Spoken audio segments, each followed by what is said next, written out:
Assalamualaikum warahmatullahi wabarakatuh.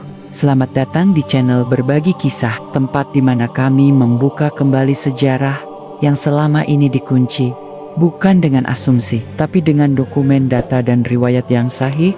Hari ini kita akan menelusuri pertanyaan yang selama 2000 tahun tak pernah dijawab secara jujur. Jika Paulus menyimpang dari ajaran Isa, mengapa justru ajarannya lah yang menjadi pusat anutan miliaran umat Kristen di dunia? Siapa yang menjadikannya pahlawan? Padahal para murid Isa sendiri menolaknya. Dan bagaimana umat Islam hari ini menjadi satu-satunya penjaga warisan tauhid yang telah dihancurkan oleh tangan-tangan sejarah? Bersiaplah, karena apa yang akan Anda dengar mungkin akan mengubah cara Anda melihat dunia selamanya. Bismillah, mari kita mulai ceritanya.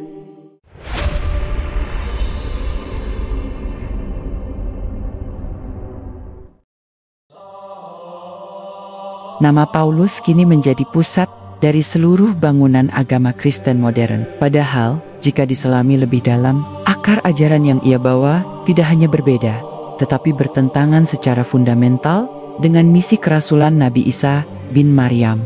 Di balik lembar-lembar sejarah yang jarang dibuka itu, tersimpan jejak-jejak pengkhianatan terhadap ajaran tauhid. Pertanyaannya, jika Paulus benar menyimpang, kenapa justru ajarannya lah yang menjadi anutan mayoritas umat Kristen hari ini? Siapa yang memungkinkan penyimpangan itu berlangsung secara sistemik? Dan mengapa umat Islam jarang sekali menelusuri detail misteri ini? Kita mulai dari sesuatu yang nyata. Ajaran Isa Al-Masih yang asli adalah ajaran tauhid. Ia datang hanya untuk menyeru kepada Allah yang Esa. Dalam kitab Injil pun kita temukan pengakuan Isa yang tidak pernah mengklaim diri sebagai Tuhan. Dalam Injil Markus pasal 12 ayat 29, Isa menjawab pertanyaan seorang ahli Taurat dengan kalimat, "Tuhan itu Esa." Ucapan ini identik dengan syahadat tauhid yang dibawa oleh semua nabi. Namun, saat kita menyelusuri perkembangan agama Kristen pasca kenaikan Isa, muncul nama Paulus, seorang yang sebelumnya bernama Saulus, dikenal sebagai pemburu pengikut Isa, yang tiba-tiba mengaku mendapat wahyu dari langit. Ia tidak pernah berguru langsung kepada Isa. Ia bahkan tidak pernah bertemu Isa selama hidupnya. Tapi anehnya, justru Pauluslah yang dianggap rasul utama oleh gereja-gereja besar hari ini. Menurut catatan Islam, Isa tidak wafat dan tidak disalib. Allah mengangkatnya ke langit dalam keadaan hidup. Ini disebutkan dalam Quran Surat An-Nisa ayat 157 dan ke-158. Artinya, seluruh narasi pengorbanan Yesus disalib adalah rekayasa. Dan dalam sejarah Yahudi maupun apokrif Kristen awal, kita temukan jejak-jejak yang mendukung hal ini. Para murid Isa yang sejati seperti Yakobus, Petrus, dan Barnabas masih menjaga ajaran tauhid. Mereka menolak konsep Trinitas, menolak Yesus sebagai Tuhan, dan tetap menjalankan hukum Taurat. Tapi kemudian terjadi perebutan narasi. Disinilah Paulus memainkan peran sentral. Ia masuk ke tengah-tengah pengikut Isa dan menawarkan jalan baru, yaitu bahwa hukum Taurat tidak lagi wajib, bahwa keselamatan kini hanya bisa dicapai melalui keimanan kepada kematian dan kebangkitan Yesus. Ia juga mengajarkan bahwa Yesus adalah Putra Tuhan, bagian dari kesatuan Trinitas yang belum pernah dikenal dalam ajaran para nabi sebelumnya. Lantas, bagaimana ide Paulus yang menyimpang ini bisa diterima luas? Jawabannya terletak pada 3 faktor besar. Kekuasaan politik Kekaisaran Romawi, pemusnahan sistematis terhadap Injil-Injil Tauhid, dan pembungkaman terhadap murid-murid asli Isa. Setelah pengikut Isa yang setia ditekan, dibunuh, dan dipaksa kabur dari Yerusalem, muncullah Konsili Nisi pada tahun 325 Masehi yang disponsori oleh Kaisar Konstantinus. Konsili ini bukanlah forum ilmiah, tapi forum kekuasaan. Di sana, seluruh ajaran Paulus disahkan secara resmi, sementara Injil-Injil lain seperti Injil Barnabas, Injil Yakobus, dan Injil Thomas dinyatakan sesat dan dimusnahkan. Umat Kristen pun secara bertahap dijauhkan dari akar ajaran tauhid dan didoktrin dengan dogma Trinitas dosa warisan, dan penebusan dosa melalui darah Yesus. Ulama-ulama Islam klasik telah menyingkap sebagian dari fakta ini. Dalam tafsir Ibnu Katsir ketika menafsirkan Quran Surat Asy-Syaff ayat 14 disebutkan bahwa Hawariyin, para murid setia Nabi Isa, adalah orang-orang yang beriman kepada Isa sebagai hamba Allah, bukan Tuhan, dan bahwa ada dua kelompok, satu menang, satu kalah. Yang menang inilah yang kemudian akan didukung Allah hingga hari kiamat. Tapi sejarah mencatat bahwa yang dominan secara politik bukanlah mereka, melainkan kelompok Paulus yang disokong oleh Roma. Kita juga temukan kesaksian penting dari kaum Ebionit dan Nazarin, dua komunitas Kristen awal yang secara tegas menolak Paulus. Mereka berpegang pada hukum Taurat, menolak penuhanan Yesus, dan tetap mengimani keesaan Allah. Ebionit bahkan menyebut Paulus sebagai penyesat, tapi kelompok ini diburu dan dibasmi oleh otoritas gereja. Nama mereka hilang dari sejarah. Injil mereka dibakar, para pengikutnya dibunuh atau dipaksa bersembunyi. Fakta ini jarang dibuka, dan jika tidak dicermati dari sumber-sumber primer, mudah sekali hilang dari jejak sejarah umat manusia. Yang lebih mencengangkan lagi, Injil Barnabas, sebuah naskah yang ditemukan kembali berabad-abad kemudian, dengan tegas membantah penyaliban Yesus dan menyatakan akan datangnya Nabi terakhir yang bernama Ahmad. Dalam Quran Surat Asy-Syaff ayat 6, Nabi Isa menyampaikan kepada Bani Israel, "Wahai Bani Israel, Aku adalah utusan Allah kepadamu, dan memberi kabar gembira tentang seorang Rasul yang akan datang setelahku. Namanya Ahmad." Nama ini tidak pernah disebut dalam versi Injil resmi gereja, tapi ditemukan dalam Injil Barnabas yang dianggap apokrif dan tidak diakui. Mengapa? Karena jika ini dibuka, maka seluruh bangunan dogma Kristen akan runtuh. Ajaran Islam akan terlihat sebagai kelanjutan, bukan tandingan. Jejak perlawanan terhadap ajaran Paulus tidak pernah padam sepenuhnya. Bahkan dalam sejarah Islam, kita melihat bagaimana kaum Nasrani awal seperti Warakah bin Naufal, sepupu Khadijah, adalah tokoh yang paham kitab dan menyatakan bahwa Muhammad adalah nabi yang dijanjikan. Ia termasuk sisa-sisa ahlul kitab yang masih lurus, yang mengimani wahyu Allah tanpa penyimpangan Paulus. Ia mengenali tanda-tanda kenabian Muhammad sebagaimana disebut dalam kitab-kitab terdahulu. Artinya, masih ada kelompok yang sadar bahwa Islam bukan pesaing, tapi penyempurna risalah Isa.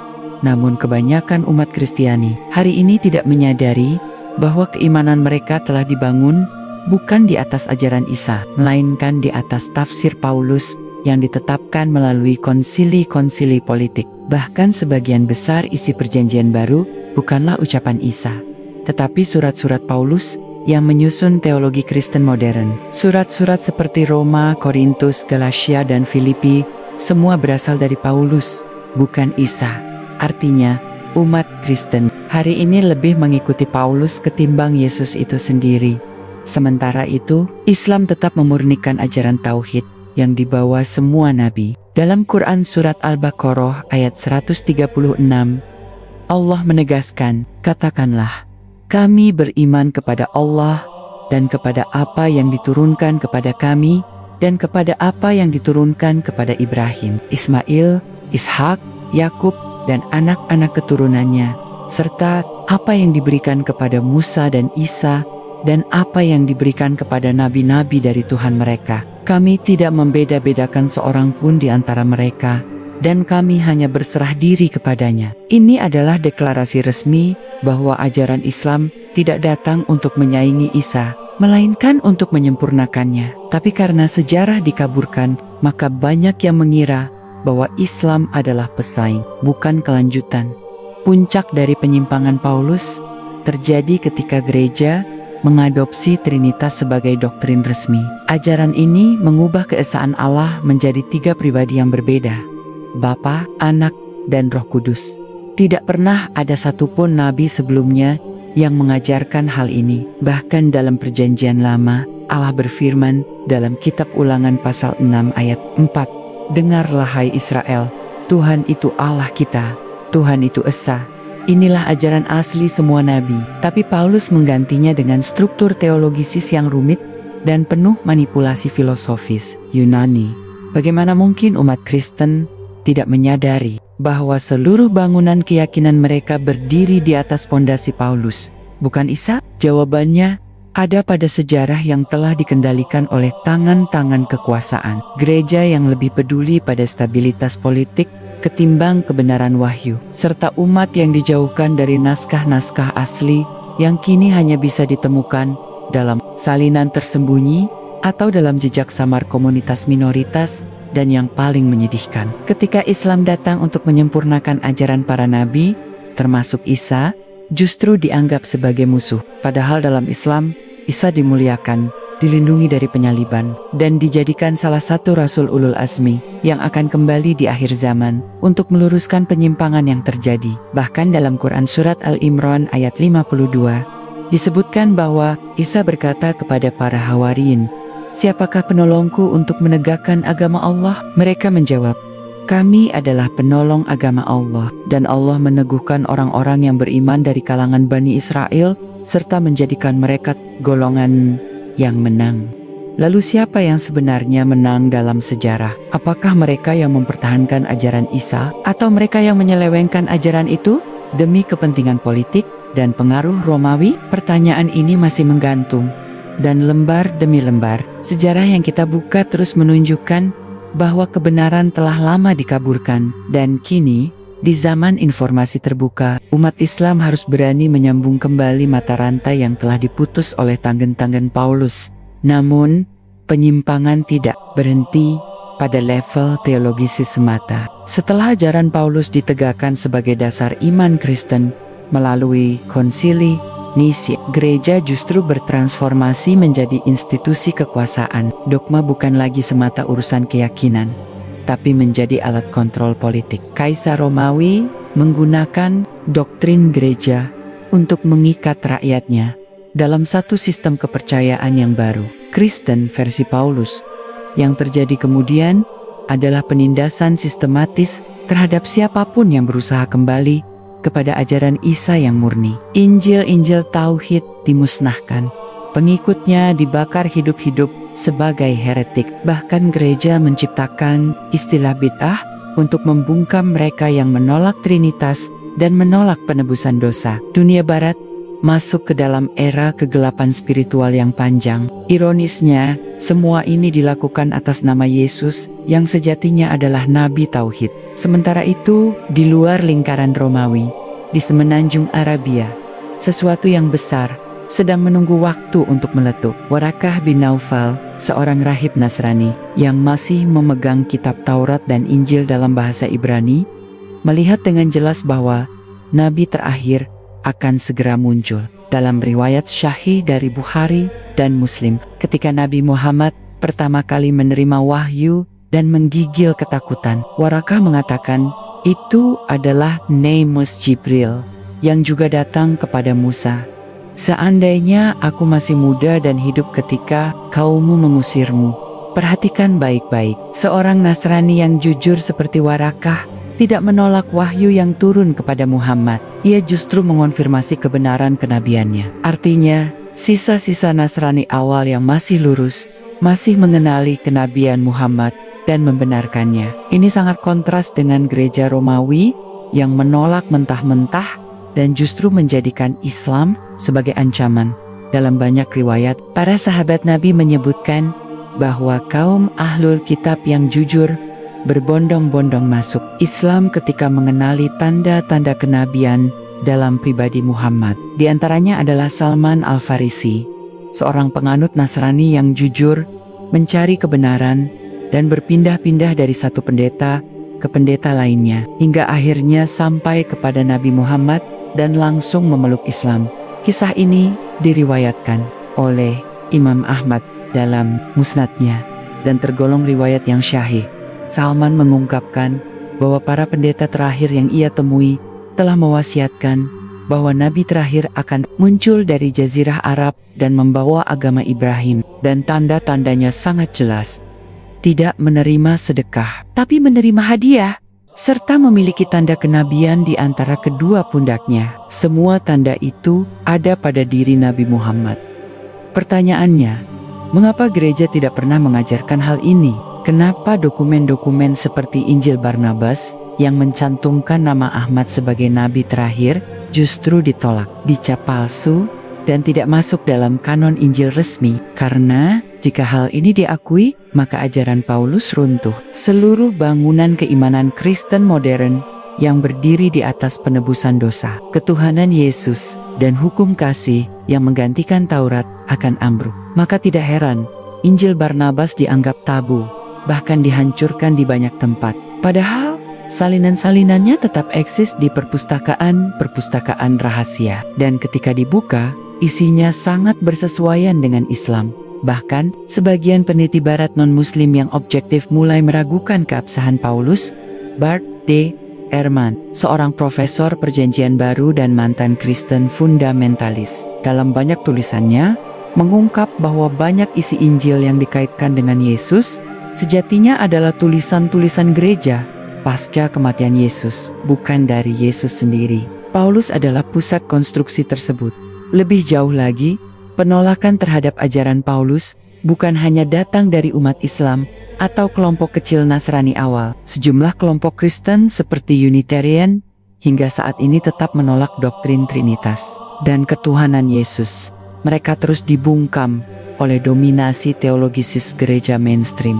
Ini membuktikan bahwa perlawanan terhadap warisan Paulus tetap ada. Meski dalam bayang-bayang, Islam datang bukan untuk menyaingi Isa, tetapi untuk mengoreksi apa yang telah diputarbalikkan. Quran Surat Al-Maidah ayat 72 dan 73 dengan tegas menyatakan bahwa orang-orang yang mengatakan bahwa Allah adalah Isa telah kafir, bahwa menyatakan Allah sebagai satu dari tiga adalah kekufuran yang nyata. Ini adalah koreksi langsung terhadap warisan Paulus. Sayangnya, dunia tidak membaca Quran sebagai referensi sejarah. Padahal, Quran adalah satu-satunya kitab wahyu yang tidak berubah sejak diturunkan. Tidak mengalami proses kanonisasi, tidak melalui konsili, tidak diterjemahkan ulang berdasarkan keinginan kekuasaan. Keasliannya dijaga Allah, sebagaimana janji dalam Quran Surat Al-Hijr ayat 9. Sesungguhnya kamilah yang menurunkan Al-Quran, dan sesungguhnya kami benar-benar memeliharanya. Sementara Injil Paulus tidak bisa dilacak keaslian manuskripnya. Tidak ada satupun salinan asli surat Paulus dalam bahasa Yunani yang ditulis oleh tangan Paulus sendiri. Semuanya adalah salinan dari salinan, ditulis berpuluh-puluh tahun setelah kematian Isa.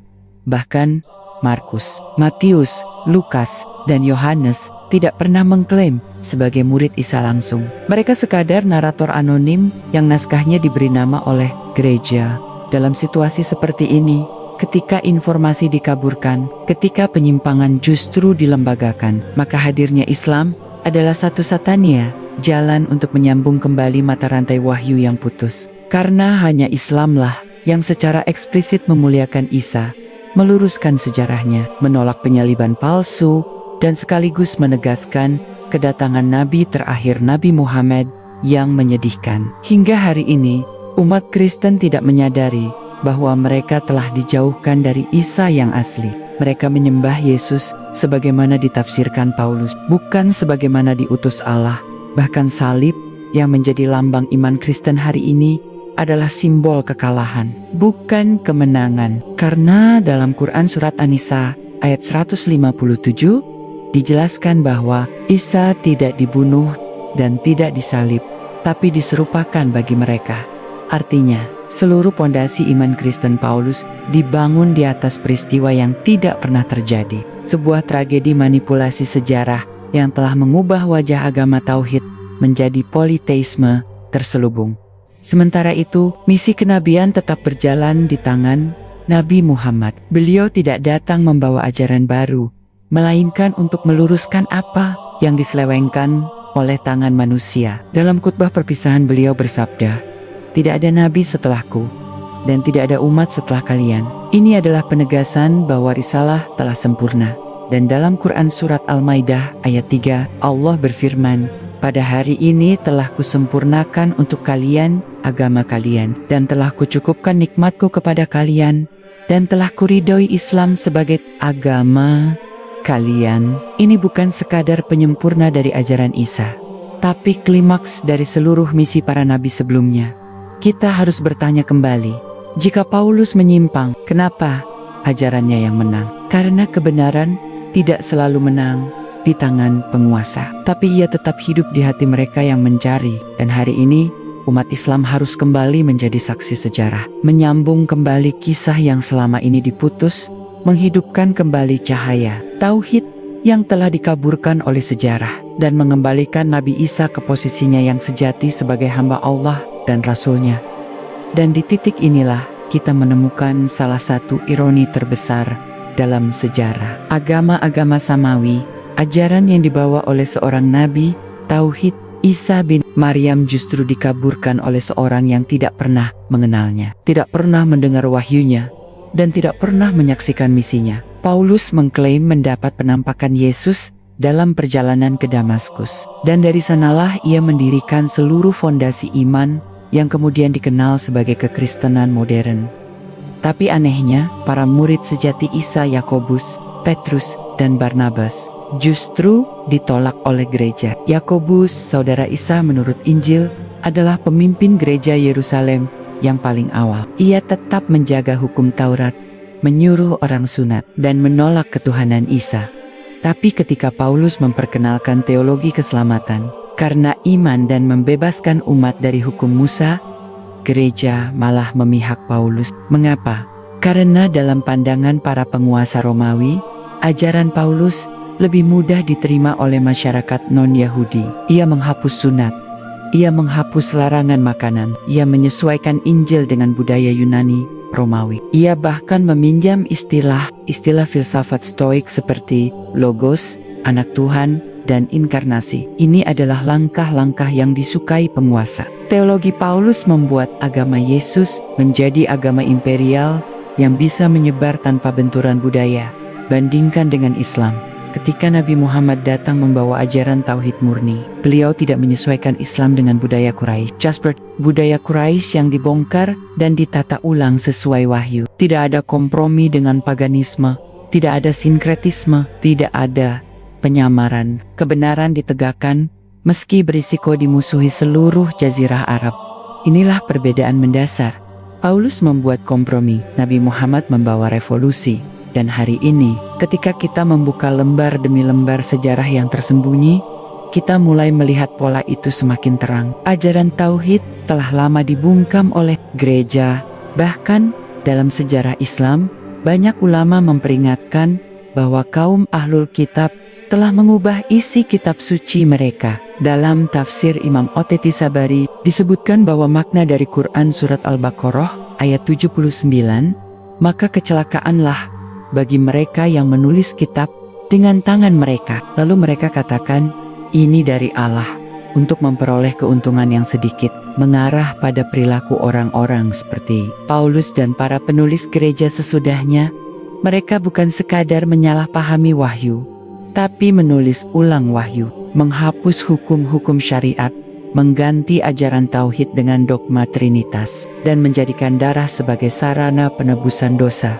Semua ini asing bagi semua nabi sebelumnya. Tak pernah ada satupun nabi yang mengajarkan bahwa Tuhan mati demi manusia. Tidak Nuh, tidak Ibrahim, tidak Musa, tidak Isa. Lalu, bagaimana konsep seperti itu bisa diterima? Karena doktrin bukan lagi ditentukan oleh wahyu, tapi oleh konsili. Dalam konsili Nicea 325 Masehi, Trinitas diresmikan. Dalam konsili Konstantinopel 381 Masehi, keilahian Roh Kudus ditegaskan. Dalam konsili Efesus 431 Masehi, Maria dinyatakan sebagai Bunda Allah. Semua ini hasil rapat, bukan hasil wahyu. Semua ini keputusan manusia, bukan titah dari langit. Islam datang untuk membongkar semua itu. Dalam Quran surat Al-Ikhlas ayat 1-4, Allah menegaskan, katakanlah, dialah Allah yang Maha Esa, Allah tempat bergantung segala sesuatu. Dia tidak beranak dan tidak pula diperanakan. dan tidak ada sesuatu yang setara dengannya. Satu surat pendek yang menghancurkan seluruh bangunan Trinitas. Sebuah deklarasi tauhid yang tidak bisa diganggu-gugat. Dan inilah mengapa Islam begitu ditentang. Karena ia tidak kompromi. Ia tidak mengizinkan Tuhan menjadi manusia. Tidak mengizinkan Nabi dijadikan Tuhan. Tidak mengizinkan teologi menjadi alat kekuasaan. Kini, fakta-fakta mulai muncul ke permukaan. Salinan Injil Barnabas ditemukan di berbagai tempat. Sejumlah dokumen Kristen awal, seperti di Deutsche Gnostic Gospels hingga tulisan-tulisan komunitas Qumran, mulai dibuka oleh para arkeolog dan sejarawan. Semuanya menunjukkan bahwa kekristenan awal lebih dekat kepada Islam ketimbang Paulus. Mereka makan halal, mereka berwudu, mereka berdoa menghadap timur, mereka berpuasa, mereka tidak menyembah Yesus, tapi mengikuti ajarannya. Salah satu bukti arkeologis yang menggemparkan ditemukan dalam manuskrip Laut Mati, Dead Sea Scrolls. Dokumen-dokumen ini ditemukan pada 1947 di gua-gua Qumran dan berisi naskah Yahudi kuno dari masa sebelum dan sesudah Isa. Dalam sebagian teks disebutkan akan datangnya dua Mesias, satu Mesias duniawi dan satu Mesias spiritual. Ada pula nubuat tentang Nabi terakhir yang akan datang dari keturunan Ismail. Tentu, bagi mereka yang objektif, ini adalah sinyal kuat bahwa wahyu terakhir bukan datang dari Paulus, tapi dari gurun Arabia dari Nabi Muhammad. Tapi tetap saja, mayoritas umat Kristen hari ini masih terperangkap dalam kerangka berpikir Paulus, bukan karena mereka bodoh, tapi karena sistem telah membentuk mereka seperti itu selama berabad-abad. Dari kecil mereka diajari Yesus mati untuk dosa-dosa mereka, bahwa tidak ada keselamatan kecuali lewat salib, bahwa siapapun yang tidak percaya Yesus sebagai Tuhan akan binasa. Mereka tidak tahu bahwa ajaran itu bukan dari Yesus, tapi dari Paulus. Itulah mengapa penting bagi umat Islam hari ini untuk bukan hanya membela Nabi Muhammad, tapi juga membela Nabi Isa dari penyimpangan yang menimpa ajarannya. Karena hanya Islam yang masih menjaga kehormatan Isa, hanya Islam yang menyebutnya Al-Masih, kalimat Allah, ruh darinya. Tapi Isa bukan Tuhan, ia hanyalah hamba dan rasul Allah. Dan ketika Isa akan turun kembali di akhir zaman, sebagaimana disebutkan dalam hadis-hadis syahir riwayat Imam Bukhari dan Imam Muslim, ia akan menghancurkan salib, membunuh Dajjal, dan menetapkan hukum Islam di bumi. Itu adalah puncak konfirmasi bahwa Islam bukan pesaing Isa, melainkan warisannya yang sejati. Fakta-fakta ini terlalu besar untuk diabaikan. Dan semakin kita membuka lembar sejarah yang tersembunyi, semakin kita sadar bahwa penyimpangan Paulus bukan hanya masalah teologisis, tapi masalah peradaban. Ia telah menciptakan versi agama yang berseberangan dengan semua nabi. Dan kini, umat Islamlah yang memiliki tanggung jawab untuk mengembalikan umat manusia kepada ajaran tauhid yang murni. Dan sekarang, kita berada di persimpangan penting dalam memahami sejarah agama-agama besar. Di satu sisi, kita melihat bagaimana dunia Kristen modern berdiri di atas konstruksi teologisis buatan Paulus, sebuah konstruksi yang bertentangan dengan risalah Isa bin Maryam. Di sisi lain, kita menyaksikan bahwa Islam adalah satu-satunya agama yang masih memuliakan Isa dalam posisinya yang sah sebagai rasul, bukan Tuhan. Fakta bahwa ajaran Paulus justru menjadi fondasi kekristenan menunjukkan satu hal penting, bukan kebenaran yang diutamakan oleh penguasa, melainkan stabilitas dan kontrol Kaisar Konstantinus yang secara politis meresmikan kekristenan sebagai agama kekaisaran. Tidak pernah benar-benar tertarik pada kebenaran wahyu. Ia menggunakan agama sebagai alat menyatukan rakyat Romawi yang tercerai-berai akibat konflik internal dan krisis moral. Perlu dicatat, Konstantinus sendiri baru dibaptis menjelang ajalnya. Sebagian sejarawan bahkan meragukan keimanannya. Namun ia mengerti satu hal, agama yang kuat bisa digunakan untuk mengatur rakyat, tapi untuk bisa menjadi alat politik, agama tidak boleh radikal dalam tauhid. Ia harus bisa dikompromikan dengan budaya penyembahan berhala yang masih kental dalam kekaisaran Romawi, ajaran Paulus dengan segala modifikasinya, penebusan dosa, penghapusan hukum Taurat, inkarnasi Tuhan ke dalam tubuh manusia, sangat cocok dengan kebutuhan itu. Ia menjembatani antara kepercayaan lama bangsa Romawi dengan ajaran baru dari Palestina. Maka tak heran, kekristenan versi Paulus bisa dengan cepat diterima dan dilembagakan. Dan sejak saat itu, siapapun yang menentang dogma yang disahkan oleh Konsili Naisi akan dianggap sesat. Bahkan murid-murid Isa yang menolak ajaran Paulus mulai dilenyapkan dari sejarah. Kitab-kitab yang tidak sejalan dengan narasi gereja dibakar, pendeta-pendeta yang memegang ajaran asli dibungkam, dan generasi-generasi selanjutnya tidak pernah tahu bahwa ada ajaran Isa yang sebenarnya sangat mirip dengan Islam. Umat Islam perlu menyadari satu hal, bahwa dakwah Nabi Muhammad bukan hanya membawa wahyu baru, tetapi juga mengoreksi wahyu yang teledip, bukan hanya menyampaikan hukum baru, tetapi juga mengembalikan hakikat kenabian dan kemurnian tauhid yang telah dicemari oleh tangan-tangan manusia. Bukti sejarah juga menunjukkan bahwa penyimpangan Paulus bukanlah hal yang tersembunyi bagi para pengikut awal. Dalam surat-surat Paulus sendiri, kita bisa membaca bahwa ia seringkali diserang dan diragukan legitimasinya oleh para murid Isa yang asli. Dalam Galatia pasal 1 ayat 6 hingga 9, Paulus bahkan mengutuk siapa saja yang menyampaikan Injil berbeda. Darius, ini menjadi tanda bahwa telah terjadi konflik ajaran yang serius sejak awal. Tapi suara Pauluslah yang menang karena didukung struktur kekuasaan. Sementara suara-suara penentang dibungkam atau dipelintir. Injil Barnabas, misalnya, menyebutkan dengan gamblang bahwa Yesus tidak disalib dan bahwa nabi terakhir bernama Ahmad akan datang. Tapi Injil ini ditolak hanya karena tidak sesuai dengan konsili gereja. Dianggap palsu tanpa pernah benar-benar diuji secara ilmiah dan historis. Bahkan hingga kini, banyak institusi gereja melarang akses publik terhadap versi lengkapnya. Umat Islam harus menyadari keberadaan Injil Barnabas, Didache dan dokumen Qumran adalah bukti-bukti nyata bahwa bukan hanya Quran yang mengatakan Isa bukan Tuhan, tetapi umat Nasrani awal pun telah menolak penyaliban dan penuhanan Isa. Maka mengapa hari ini justru ajaran Paulus yang hidup dan bukan ajaran Isa? Karena yang bertahan dalam sejarah bukanlah yang benar, tapi yang menang. Dan dalam kasus ini, Paulus menang karena ia menyesuaikan ajaran dengan budaya penyembahan dewa-dewi Romawi, serta mendapatkan legitimasi dari kekuasaan politik. Bukan karena ajarannya benar, bukan karena ia rasul, tapi karena ia efektif bagi stabilitas negara. Ini mirip seperti sebuah virus ideologis yang masuk ke tubuh agama. Pelan-pelan, tubuh itu kehilangan identitas aslinya. Tuhan tidak lagi esa, wahyu tidak lagi sakral, nabi dijadikan Tuhan, dan hukum Tuhan digantikan oleh filsafat manusia. Dan di tengah semua kekacauan itu, Islam berdiri sebagai penjaga terakhir risalah tauhid. Ia tidak datang dengan kompromi, tidak datang dengan adaptasi budaya, tapi datang dengan kejelasan.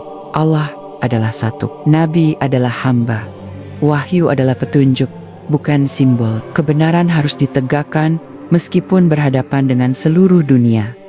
Inilah sebabnya Islam sejak awal ditentang bukan hanya oleh kaum musyrikin, tetapi juga oleh para pemimpin agama yang telah menyelewengkan wahyu. Dalam Quran Surat Taubah ayat 31, Allah menyebut bahwa sebagian ahlul kitab menjadikan rahib dan pendeta mereka sebagai Tuhan selain Allah, karena mereka lebih mengikuti keputusan manusia daripada hukum Allah.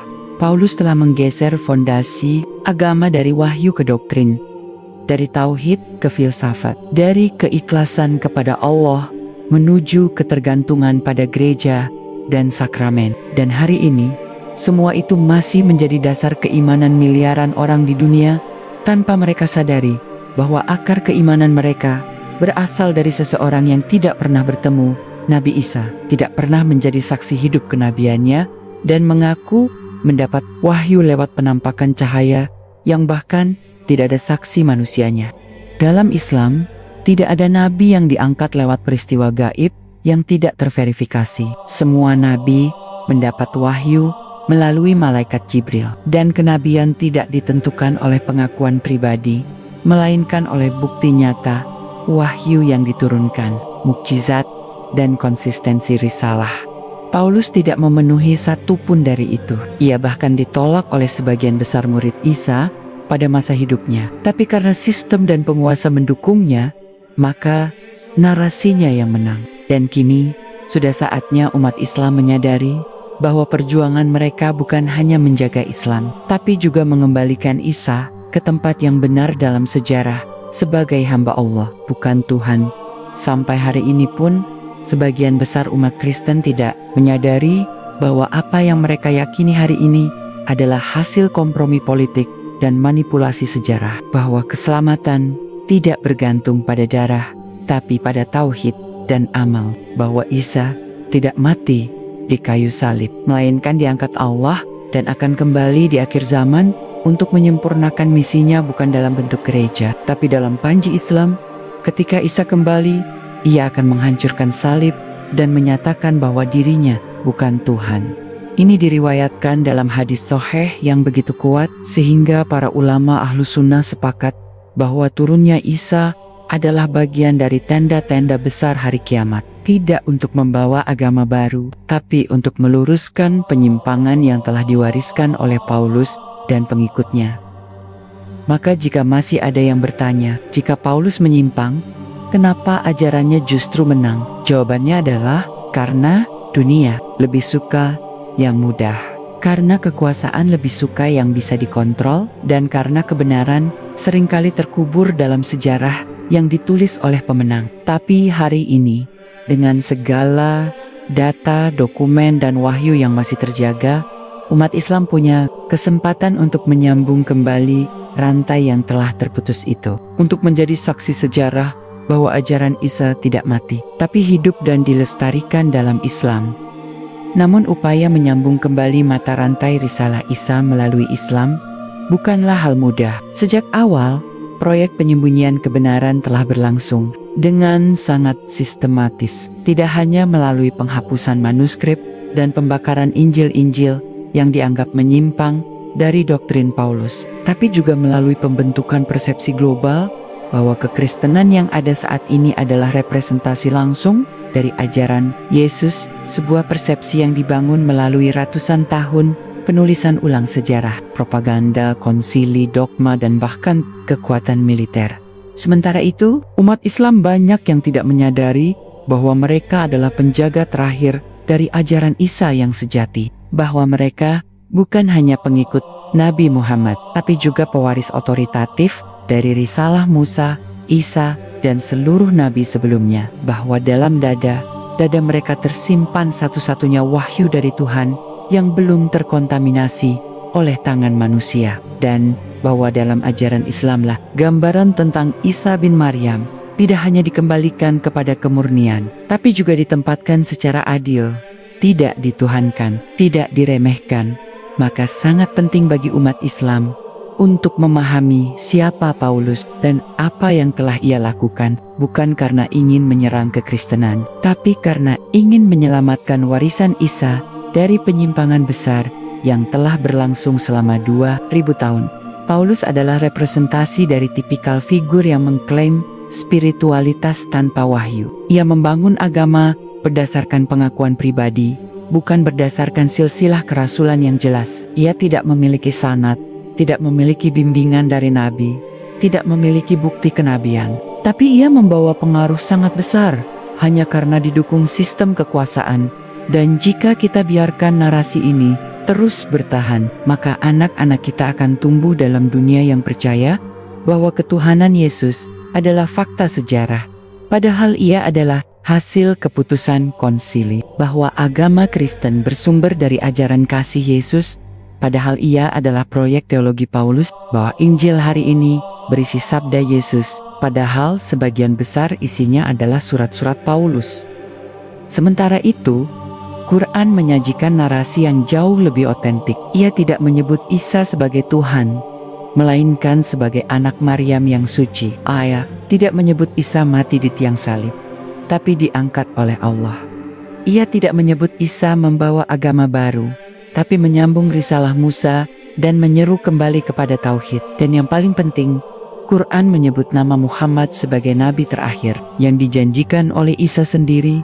Quran surat Asy-Syaff ayat 6 menyatakan, "Dan ingatlah ketika Isa putra Maryam berkata, 'Wahai Bani Israel, sesungguhnya aku adalah utusan Allah kepadamu, membenarkan kitab yang datang sebelumku, yaitu Taurat, dan memberi kabar gembira tentang seorang Rasul yang akan datang sesudahku, yang namanya Ahmad.' Maka, ketika Rasul itu datang kepada mereka dengan membawa bukti-bukti yang nyata, mereka berkata, 'Ini adalah sihir yang nyata.'" Ayat ini adalah jawaban langsung terhadap manipulasi sejarah yang dilakukan oleh gereja dan Paulus. Isa sendiri mengabarkan akan datangnya Muhammad, bukan menyuruh manusia menyembahnya. Dan inilah fakta yang paling ditakuti oleh struktur teologi Kristen hari ini. Jika umat Kristen menyadari bahwa Yesus tidak pernah mengklaim dirinya Tuhan dan bahwa ia sebenarnya memberikan kabar tentang datangnya Nabi Muhammad, maka seluruh fondasi keyakinan mereka runtuh. Gereja tidak lagi relevan, dogma tidak lagi kuat, Paulus tidak lagi suci. Itulah mengapa dalam sejarah, siapapun yang mencoba membuka sisi ini akan dibungkam. Galileo bisa bicara soal heliosentrisme dan masih diberi ruang untuk bertobat. Tapi siapapun yang menyentuh keabsahan Trinitas akan dihapus dari sejarah. Kaum Unitarian diburu, Ebionit dimusnahkan, Injil Barnabas ditolak, manuskrip Qumran disimpan. Bahkan dalam dunia akademik sekalipun, kritik terhadap Paulus sangat dibatasi oleh kode etik teologisis. Tetapi hari ini, kita hidup di era keterbukaan informasi. Manuskrip digital bisa diakses, diskusi lintas agama bisa dilakukan, sejarah bisa digali kembali tanpa sensor gereja. Maka tanggung jawab berpindah ke pundak umat Islam untuk tidak hanya menjaga Quran, tapi juga membuka kembali sejarah yang dikubur oleh tangan-tangan Paulus. Apalagi Nabi Muhammad tidak pernah menolak ajaran Isa. Bahkan dalam hadis sahih, Rasulullah menyebut Isa akan turun di akhir zaman dan memerintah dengan hukum Islam. Dalam riwayat Imam Muslim, disebutkan bahwa Isa akan sholat di belakang Imam Mahdi. Ini adalah simbol penyerahan Isa kepada syariat Muhammad, sekaligus bukti bahwa Nabi terakhir telah datang.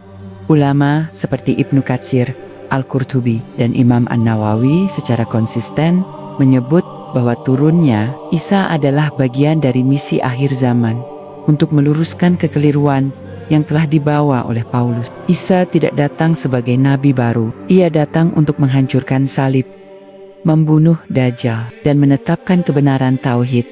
Maka tidak ada ruang bagi kompromi dengan dogma Paulus. Tidak ada alasan untuk menutupi kesesatannya demi toleransi palsu. Toleransi bukan berarti membiarkan kesesatan. Toleransi adalah memberi ruang dakwah dengan argumentasi ilmiah dan historis yang kuat.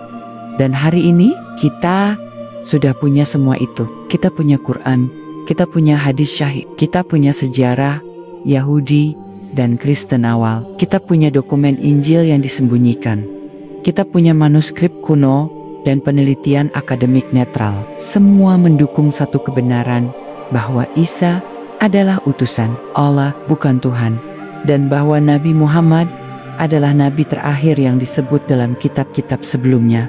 Maka saat ini, pertanyaannya bukan lagi jika Paulus menyimpang, kenapa ajarannya menang? Melainkan, sampai kapan kita membiarkan penyimpangan itu dibiarkan berdiri tanpa dilawan? Karena sejarah tidak akan mengubah dirinya sendiri. Yang akan mengubahnya adalah mereka yang memiliki keberanian untuk membuka lembar-lembar yang tersembunyi dan menyuarakan kebenaran meski harus melawan arus dunia. Dan umat Islam hari ini masih memiliki kesempatan itu. Namun sebelum kita melangkah lebih jauh, kita harus memahami siapa yang paling diuntungkan dari keberhasilan ajaran Paulus. Siapa yang paling terdorong untuk menjadikan Isa sebagai Tuhan, lalu menjadikan Muhammad sebagai ancaman. Jawaban ini akan membawa kita ke dalam ruang gelap sejarah yang selama ini hampir tak tersentuh oleh umat Islam, yakni bagaimana infiltrasi Yahudi dalam kekristenan awal justru membantu membentuk struktur baru yang menjauh dari tauhid. Satu tokoh misterius yang sering luput dari perhatian adalah Simon Magus, seorang tokoh yang hidup sejaman dengan para murid Isa dan dikenal sebagai tukang sihir dari Samaria. Dalam kisah para rasul kitab Perjanjian Baru, Simon disebut sebagai orang yang mengaku dirinya adalah kuasa besar dari Tuhan. Ia kemudian mengaku masuk Kristen, tapi sebenarnya berambisi menyusup untuk menguasai ajaran dari dalam. Peneliti meyakini bahwa pengaruh Simon inilah yang kemudian bercampur dengan ajaran Paulus, menciptakan sinkretisme antara spiritualitas Yahudi, sesat, filsafat Yunani, dan ajaran Yesus yang telah dimanipulasi. Disinilah titik penting yang tidak banyak dikaji. Paulus adalah murid dari Gamaliel, seorang tokoh Yahudi dari mazhab Farisi. Sebelum mengaku menjadi Rasul Yesus, Paulus adalah penganiaya utama para pengikut Isa. Ia terlibat aktif dalam pemburuan dan penyiksaan para murid. Tapi secara tiba-tiba, dalam perjalanan ke Damaskus, ia mengaku mendapat penglihatan dan langsung mengangkat dirinya sebagai rasul tanpa persetujuan dari murid-murid asli Isa. Tidak ada proses sanad, tidak ada baiat kepada Rasul, tidak ada pengujian terhadap klaimnya. Namun karena ajarannya dianggap fleksibel, ia perlahan diterima oleh komunitas-komunitas non-Yahudi. Ajaran Paulus sangat cocok dengan strategi asimilasi Yahudi Helenistik. Ia menjauhkan umat dari hukum Taurat, padahal itulah tiang agama para nabi. Ia mengubah monoteisme menjadi konsep samar trinitas. Ia mengubah Isa dari utusan Tuhan menjadi Tuhan itu sendiri. Lalu ia mengajarkan bahwa keselamatan tidak butuh amal, cukup iman kepada kematian Yesus. Dengan ini, Paulus menjebak manusia dalam dua jurang sekaligus. Kesalahan teologi, menyembah makhluk, bukan holik, kesalahan syariat, meninggalkan hukum Tuhan demi ajaran manusia. Jika kita telaah lebih jauh, sebagian orientalis non-muslim pun mengakui bahwa doktrin keselamatan karena iman sangat berisiko karena manusia tak lagi terdorong untuk beramal saleh, sebab dosa apapun bisa ditebus dengan percaya kepada salib. Ini jelas bertentangan dengan prinsip semua nabi terdahulu, termasuk Musa, Isa, dan tentu saja Nabi Muhammad yang menekankan pentingnya amal, taubat, dan keikhlasan. Di sisi lain, Islam hadir membatalkan seluruh tipuan ini. Dalam Quran, surat Az-Zumar ayat 53, Allah berfirman, "Katakanlah, wahai hamba-hambaku yang melampaui batas terhadap diri mereka sendiri, janganlah kamu berputus asa dari rahmat Allah. Sesungguhnya, Allah mengampuni dosa-dosa semuanya. Sesungguhnya, Dialah yang Maha Pengampun, Maha Penyayang." Islam tidak butuh darah untuk menebus dosa, tidak perlu Tuhan dikorbankan. Cukup dengan taubat yang tulus, Allah mengampuni seluruh dosa. Ini adalah konsep tauhid yang murni, bahwa pengampunan adalah hak prerogatif Allah, bukan hasil dari kematian seseorang. Maka ketika umat Kristen hari ini menyebut diri mereka pengikut Yesus, sesungguhnya yang mereka ikuti adalah Yesus versi Paulus, bukan Yesus yang asli, karena Yesus tidak pernah mengajarkan bahwa dirinya adalah Tuhan. Bahkan, dalam Injil Yohanes pasal 17 ayat 3, ia berkata, "Inilah hidup yang kekal itu, bahwa mereka mengenal Engkau, satu-satunya Allah yang benar, dan mengenal Yesus Kristus yang telah Engkau utus." Ini adalah deklarasi tauhid yang mirip dengan ajaran Islam. Lalu mengapa ayat seperti ini tidak dikedepankan dalam khotbah-khotbah gereja? Karena jika umat Kristen membaca ini dalam konteks yang benar, maka seluruh narasi Paulus maka sengaja disembunyikan, dipelintir, diputar balikkan, dan yang dijadikan dasar justru adalah ayat-ayat penuh simbol, surat-surat Paulus yang kompleks, dan doktrin Trinitas yang bahkan tidak bisa dijelaskan dengan logika. Umat Islam harus paham bahwa semua ini bukan sekadar kekeliruan. Ini adalah proyek besar penyimpangan sejarah, proyek yang ditenagai oleh kekuasaan, disponsori oleh kaisar, dan dijaga oleh institusi selama berabad-abad. Maka, untuk membongkarnya, kita butuh lebih dari sekadar hafalan ayat. Kita butuh investigasi, kita butuh narasi sejarah yang akurat, kita butuh keberanian untuk menunjukkan siapa sebenarnya Paulus dan bagaimana ia menjadi perusak ajaran tauhid. Dan hari ini, seluruh bukti itu sudah terbuka dari Injil-Injil apokrif yang selama ini dikubur, dari hasil riset para orientalis barat yang mulai meragukan keaslian perjanjian baru, dari Quran dan hadis yang menjaga narasi Isa dengan sempurna, dan dari sejarah lisan yang dibawa oleh kaum Nasrani awal yang lari ke Arab sebelum mereka dibantai oleh gereja Paulus.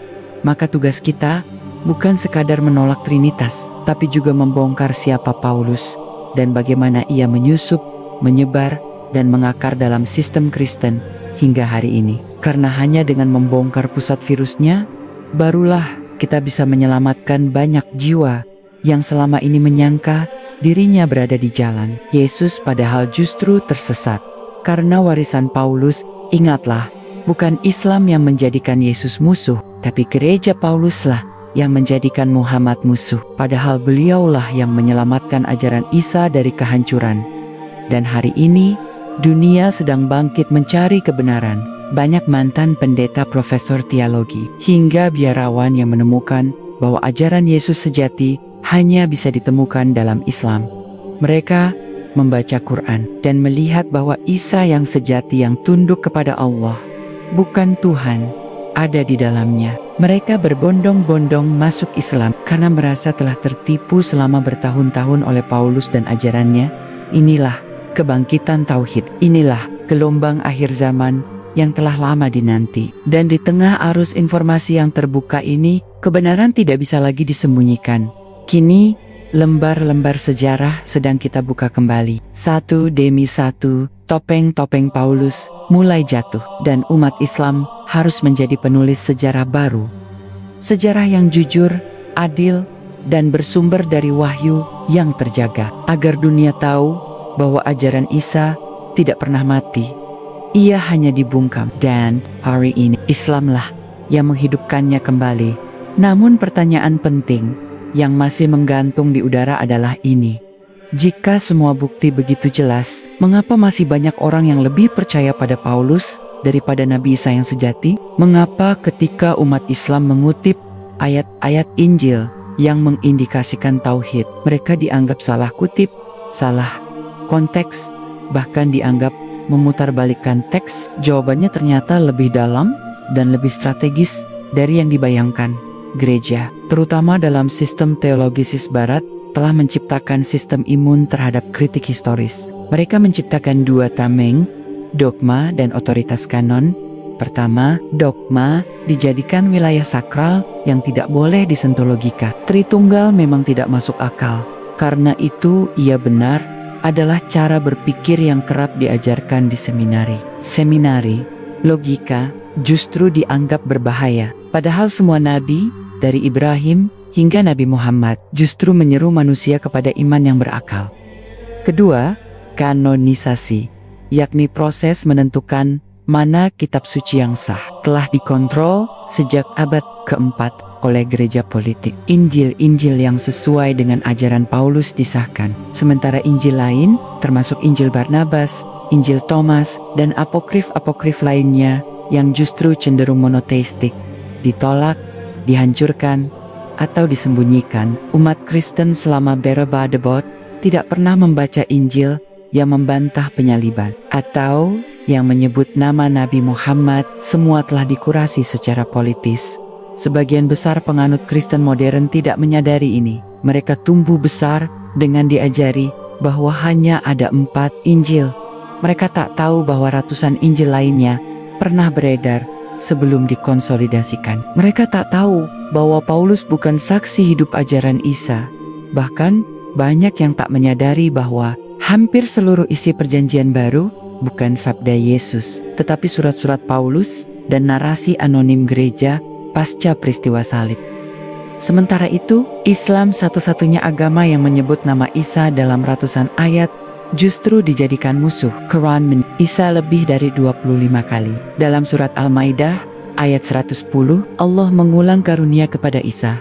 Wahai Isa putra Maryam, ingatlah nikmatku kepadamu Dan kepada ibumu, ketika aku menguatkanmu dengan Ruhul Kudus, engkau berbicara kepada manusia, dalam buayan dan dewasa.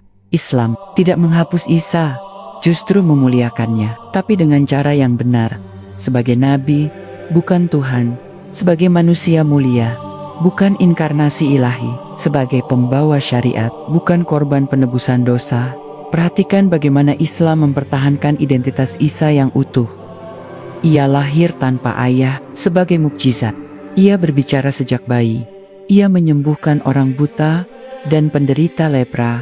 Ia menggedapkan orang mati. Tapi semua itu dilakukan dengan izin Allah, bukan karena ia Tuhan. Inilah Isa dalam versi wahyu yang benar dalam Quran, yang dijaga dari perubahan. Dan jika kita kembali menyambungkan mata rantai yang hilang, kita mulai menyadari ada garis lurus dari Nuh, Ibrahim, Musa, Isa, hingga Muhammad. Semua mengajarkan tauhid, semua melawan penyembahan selain Allah. Semua menolak kompromi dengan kemusyrikan. Tapi garis lurus ini diputus oleh satu sosok, Paulus, yang menyelundupkan konsep dewa manusia, dosa warisan, dan darah penebus. Ia memotong jalan wahyu, lalu menggantikannya dengan jalan filsafat. Ia bukan hanya memalsukan ajaran Isa, tapi juga menghancurkan rantai kenabian itu sendiri. Dan yang lebih tragis lagi, hari ini bahkan sebagian kaum muslimin mulai ragu untuk menyuarakan kebenaran ini. Atas nama toleransi, atas nama pluralisme, mereka enggan menyebut Paulus sebagai penyimpang. Mereka tidak sadar bahwa dengan membungkam kebenaran ini, mereka justru membiarkan kesesatan tetap bercokol di benak miliaran manusia. Islam tidak mengajarkan permusuhan, tapi juga tidak mengajarkan kompromi atas kebenaran. Nabi Muhammad berdakwah kepada ahlul kitab dengan hujah, bukan dengan pembenaran buta. Bahkan dalam Quran Surat Al-Imran ayat 64, Allah memerintahkan, katakanlah, wahai ahlul kitab, marilah kepada kalimat yang sama antara kami dan kalian, bahwa kita tidak menyembah selain Allah, dan tidak kita persekutukan Dia dengan sesuatu pun, dan tidak sebagian dari kita menjadikan sebagian lain sebagai Tuhan selain Allah. Ayat ini bukan ajakan debat, tapi ajakan untuk kembali kepada satu prinsip, tauhid. Dan dalam dialog Nabi Muhammad dengan kaum Nasrani Najran, beliau menawarkan 3 hari untuk berdiskusi. Setelah mereka tetap menolak tauhid dan tetap menyebut Isa sebagai Tuhan, barulah turun ayat mubahalah, Al-Imran ayat 61. Tapi sebelum itu, beliau mengajak mereka kepada kalimat yang sama. Tidak ada Tuhan selain Allah. Inilah sikap Islam. Lembut dalam metode, keras dalam prinsip, luwes dalam dialog, tegas dalam akidah. Sayangnya, prinsip ini mulai memudar dalam generasi modern. Kita lebih sibuk menghindari kritik ketimbang menjelaskan tauhid. Lebih peduli disebut moderat ketimbang benar. Dan ketika umat diam, sejarah kembali dikunci oleh narasi palsu Paulus. Sekolah-sekolah dunia tetap mengajarkan bahwa Yesus adalah Tuhan. Film-film tetap menggambarkan salib sebagai keselamatan, dan khotbah-khotbah gereja tetap menyebut Muhammad sebagai penyesat. Padahal kitalah yang memegang risalah yang menyelamat Isa dari kedustaan itu. Tapi jika kita diam, maka sejarah akan terus ditulis oleh tangan-tangan yang sama. Namun kabar baiknya, dunia sedang berubah. Penelitian modern, internet, dan keterbukaan akses mulai mengungkap borok sejarah gereja. Semakin banyak orang yang menemukan Quran dan takjub bahwa Isa ada di dalamnya. Mereka menemukan bahwa Islam menyebut Maryam dengan penuh kehormatan. Bahkan satu surat khusus dinamai Surat Maryam. Tidak ada kitab lain di dunia ini yang melakukan itu. Dan saat itu terjadi, benih hidayah mulai tumbuh. Ratusan bahkan ribuan orang masuk Islam setiap tahunnya. Bukan karena khotbah emosional, tapi karena menemukan bahwa hanya Islam yang menyelamatkan Isa dari Trinitas. Bahwa hanya Islam yang menyambung kembali garis wahyu yang telah diputus oleh Paulus. Disinilah kita sebagai umat Islam harus berdiri. Bukan hanya sebagai pembela Nabi Muhammad, tapi juga sebagai peluru sejarah Nabi Isa yang telah diselewengkan. Bukan hanya sebagai umat akhir zaman, tapi sebagai penjaga warisan seluruh Nabi.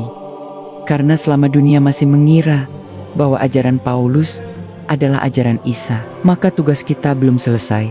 Dan kini, semakin kita menyelami akar-akar sejarah yang tersembunyi, semakin jelas bahwa kebangkitan kembali ajaran Tauhid bukanlah sesuatu yang terjadi dengan sendirinya. Ia adalah hasil perjuangan panjang, darah dan air mata para penegak kebenaran yang tak rela sejarah diambil alih oleh tangan-tangan yang mengkhianati para nabi. Para sahabat Nabi Muhammad sangat memahami hal ini. Mereka tidak melihat Islam sebagai agama baru, tapi sebagai risalah final dari jalur kenabian yang telah dibuka oleh Ibrahim, Musa, dan Isa. Inilah mengapa mereka memandang Ahlul Kitab dengan cara yang berbeda, bukan sebagai musuh ras, tapi sebagai umat yang telah kehilangan arah. Lihat bagaimana Nabi Muhammad menyikapi kaum Nasrani Najran yang datang ke Madinah. Beliau izinkan mereka tinggal selama 3 hari, bahkan membiarkan mereka melakukan ibadah di masjid. Tapi ketika mereka tetap menuhankan Isa, Wahyu turun surat Al-Imran ayat 59. Sesungguhnya perumpamaan Isa di sisi Allah adalah seperti Adam. Dia menciptakannya dari tanah. Kemudian dia berkata kepadanya, "Jadilah," maka jadilah dia. Ayat ini adalah pukulan telak terhadap logika Trinitas. Jika Isa lahir tanpa ayah dianggap sebagai bukti ketuhanannya, maka Adam lebih layak dikultuskan karena ia diciptakan tanpa ayah dan ibu. Tapi tidak ada yang menyembah Adam, maka mengapa Isa disembah? Ini adalah logika langit, tajam, rasional, dan tidak terbantahkan. Tapi ajaran Paulus telah membungkam logika. Ia menciptakan dogma iman di atas akal, bahwa manusia tidak boleh bertanya tentang Trinitas, tidak boleh mempertanyakan bagaimana 1 bisa 3 dan 3 bisa 1. Semua nabi sebelumnya justru mengajak manusia untuk berpikir, untuk merenung, untuk menggunakan akal. Dalam Quran surat Yunus ayat 100, Allah menyatakan, "Dan tidaklah seseorang beriman melainkan dengan izin Allah, dan Allah menimpakan kemurkaan kepada orang-orang yang tidak menggunakan akalnya." Ayat ini menegaskan bahwa iman bukanlah pasrah buta, tapi hasil perenungan yang sadar, hasil penyelidikan yang jujur. Dan saat ini, banyak dari umat Kristen yang mulai melakukan itu. Mereka mulai bertanya, mengapa Yesus menyembah Tuhan jika ia adalah Tuhan? Mengapa Yesus mengatakan dalam Markus jam 13:32 bahwa ia tidak tahu hari kiamat, hanya Bapa yang tahu? Mengapa dalam Matius 27:46 ia berseru, "Tuhanku, Tuhanku, mengapa engkau meninggalkan aku?" Apakah Tuhan bisa meninggalkan dirinya sendiri? Mengapa dalam Yohanes jam 5:30 Yesus berkata, "Aku tidak dapat berbuat apa-apa dari diriku sendiri"? Semua ini pertanyaan yang sangat rasional, dan ketika mereka mencari jawabannya, mereka menemukan bahwa ajaran asli Yesus, ajaran Tauhid, hanya bisa ditemukan dalam Islam. Ini bukan propaganda, ini realita yang mulai diakui oleh akademisi non-muslim sendiri. Dalam beberapa riset, ditemukan bahwa kepercayaan kepada Trinitas semakin menurun di dunia barat. Sebaliknya, konsep Tuhan yang esa semakin diterima, bahkan oleh mereka yang dulu anti-agama. Sementara Islam tetap konsisten. Sejak 14 abad lalu, tidak ada perubahan satu huruf pun dalam Quran. Tidak ada konsili, tidak ada pemilihan kitab, tidak ada komite pewahyuan. Semua terjaga. Dan inilah yang membuat umat Islam menjadi pemegang warisan langit. Bukan hanya untuk dirinya sendiri, tapi untuk seluruh umat manusia.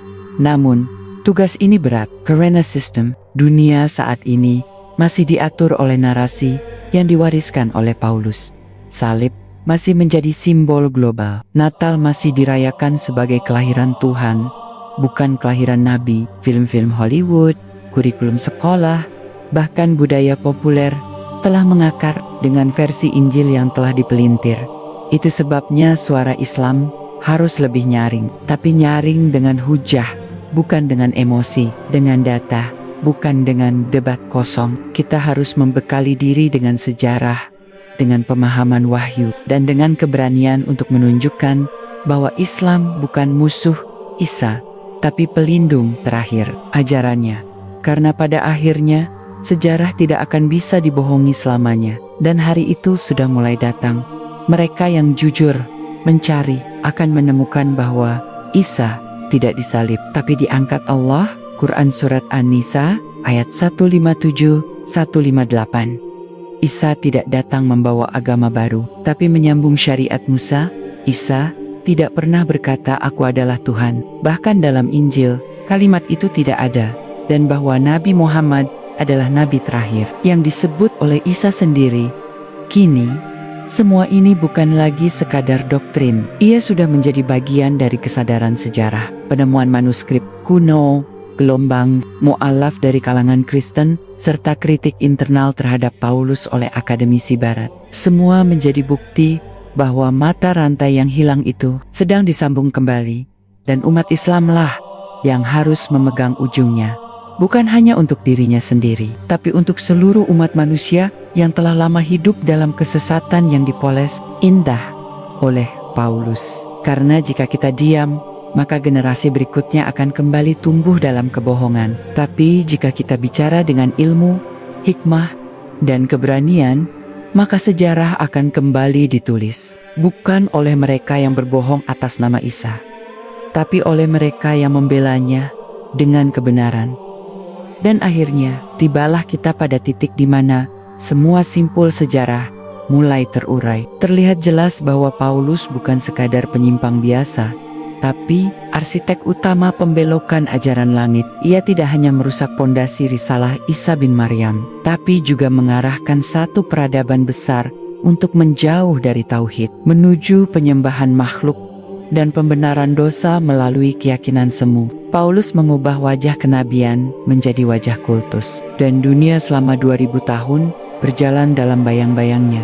Mari kita kembali sejenak ke asal muasal misi kenabian. Setiap nabi datang membawa satu misi utama, tauhid, mengajak manusia menyembah Allah semata, tanpa perantara, tanpa mediator, tanpa konsep Tuhan yang menjelma menjadi manusia. Nuh berdakwah selama 950 tahun untuk kalimat itu. Ibrahim menghancurkan berhala demi menegakkan itu. Musa menantang Firaun demi mempertahankan itu. Isa menyambung perjuangan itu di tengah Bani Israel yang sudah rusak, dan Nabi Muhammad datang sebagai penutup untuk menuntaskan jalur tauhid yang sejak awal telah dilumpuhkan oleh syirik dan manipulasi.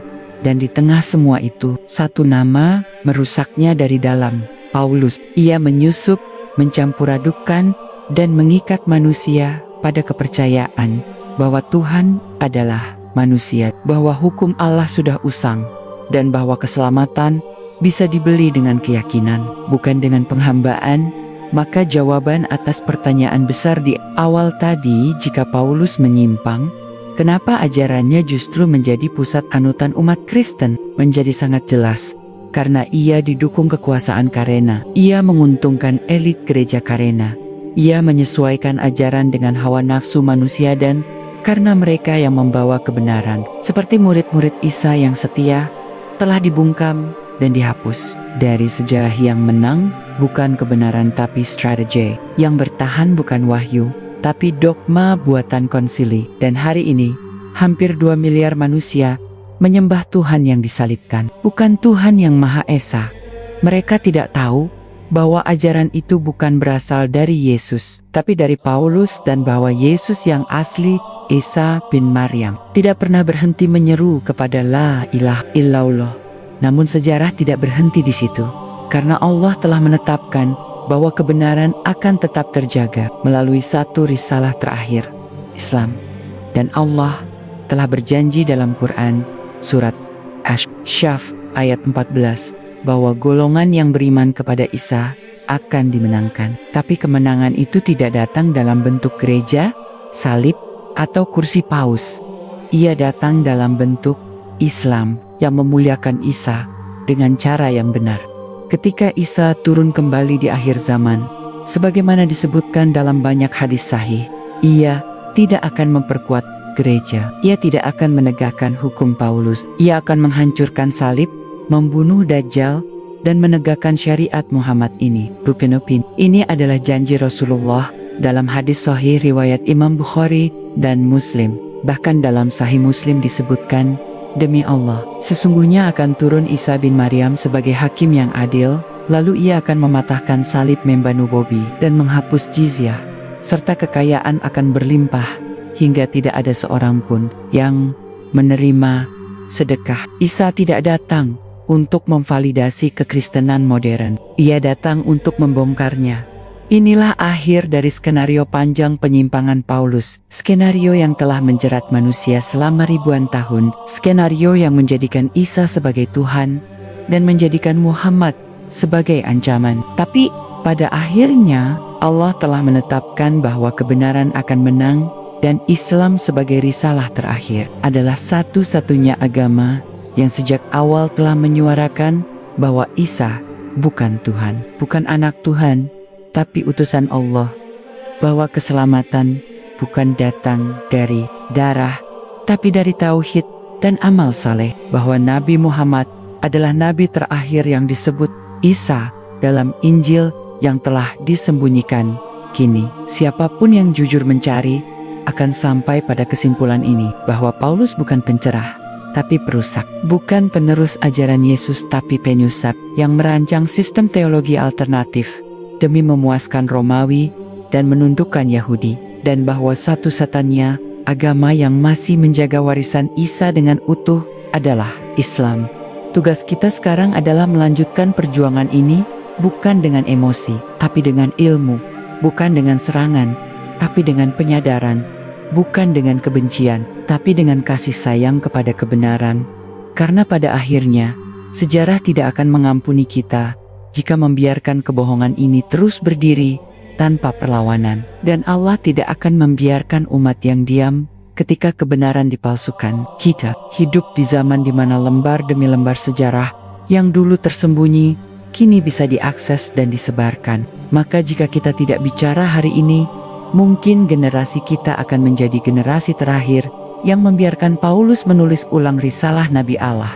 Dan itu adalah pengkhianatan terhadap Isa, terhadap Muhammad, dan terhadap semua nabi yang datang. Dengan satu kalimat, La ilaha illallah.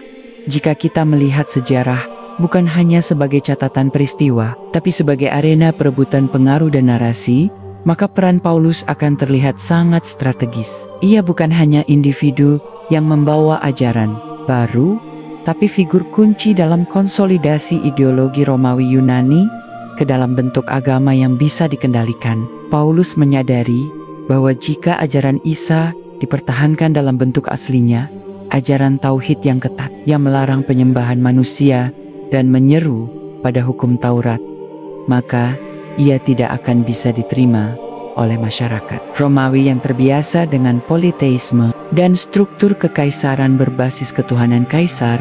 Perlu diingat, Romawi memiliki tradisi mengangkat kaisar sebagai putra dewa, dan rakyat terbiasa menyembah tokoh sebagai Tuhan.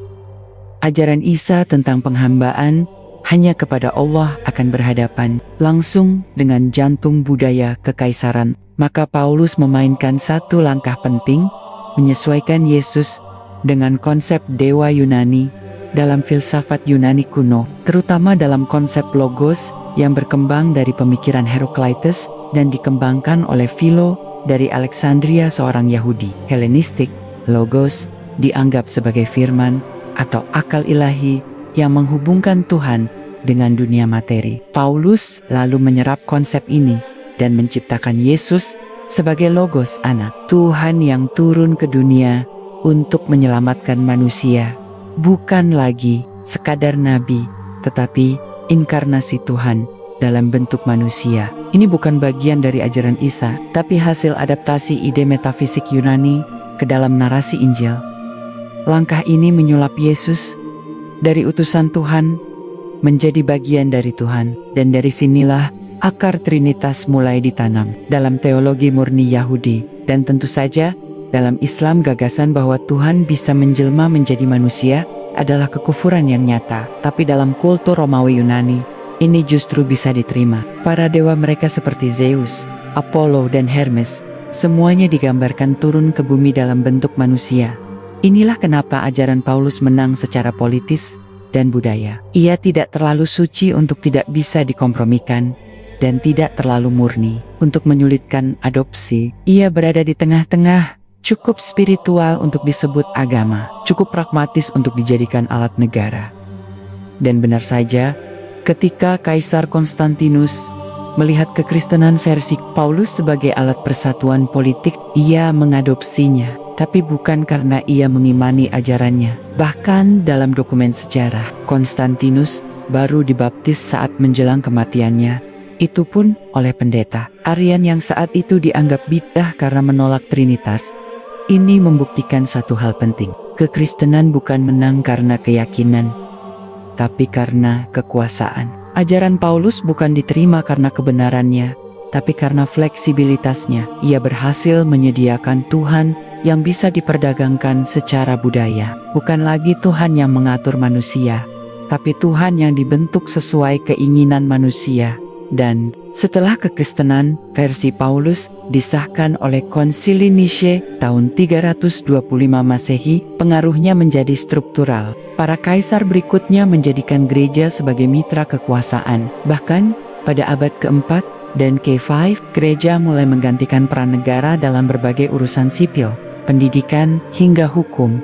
Gereja akhirnya menjadi lembaga politik dan ideologi, bukan lagi pelayan wahyu. Dan untuk mempertahankan dominasinya, gereja harus menjaga doktrin Paulus tetap menjadi pusat. Maka seluruh alternatif ajaran Isa, terutama yang menekankan tauhid dan hukum, dimusnahkan. Kaum Unitarian diburu, ajaran abad dikubur, Injil-Injil yang tidak sejalan dimusnahkan. Bahkan murid-murid Isa seperti Yakobus yang ingin mempertahankan hukum Taurat dijatuhkan reputasinya secara sistematis. Kita pun harus menyoroti struktur perjanjian baru. Sekilas, banyak umat Kristen mengira bahwa itu adalah kumpulan sabda Yesus. Faktanya, lebih dari setengah isi perjanjian baru adalah tulisan Paulus. Kitab-kitab seperti Roma, Korintus, Galatia, dan banyak lainnya adalah surat pribadi Paulus kepada jemaat-jemaatnya.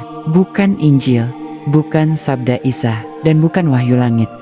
Lalu siapa yang memutuskan bahwa surat-surat Paulus ini layak dianggap kitab suci? Jawabannya ada di tangan gereja yang menyusun kanonisasi kitab suci secara sepihak. Injil Yohanes baru dianggap sah pada akhir abad pertama. Injil Markus dan Matius sempat diperdebatkan. Injil Barnabas ditolak mentah-mentah, dan seluruh surat Paulus, karena sejalan dengan arah politik gereja, justru dikanonkan dan dijadikan landasan utama dengan bigit. Seluruh kerangka iman Kristen saat ini dibangun di atas tulisan satu orang yang bahkan tidak pernah bertemu Yesus. Ia hanya mengaku mendapat wahyu lewat cahaya dan suara misterius. Tidak ada saksi, tidak ada sanad, tidak ada jaminan validitas, tapi karena sistem politik mendukungnya, ia menjadi pusat. Inilah tragedi spiritual terbesar dalam sejarah manusia. Tragedi yang menggantikan kalimat tauhid dengan kredo Trinitas, yang menukar salat dengan sakramen, yang menukar hukum dengan keselamatan instan, dan yang menukar kenabian dengan teologi buatan filsuf.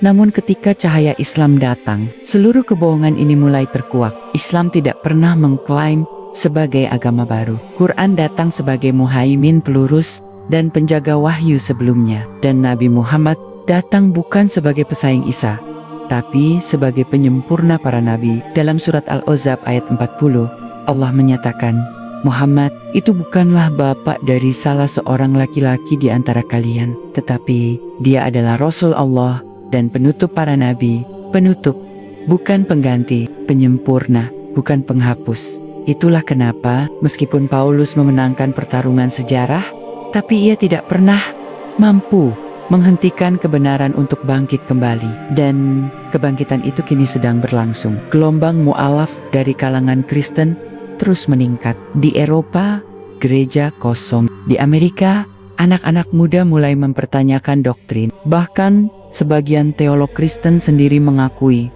bahwa Trinitas tidak pernah diajarkan secara eksplisit oleh Yesus. Kini, semua jejak itu mengarah ke satu titik, bahwa Islam adalah jawaban dari kebingungan yang ditinggalkan oleh Paulus.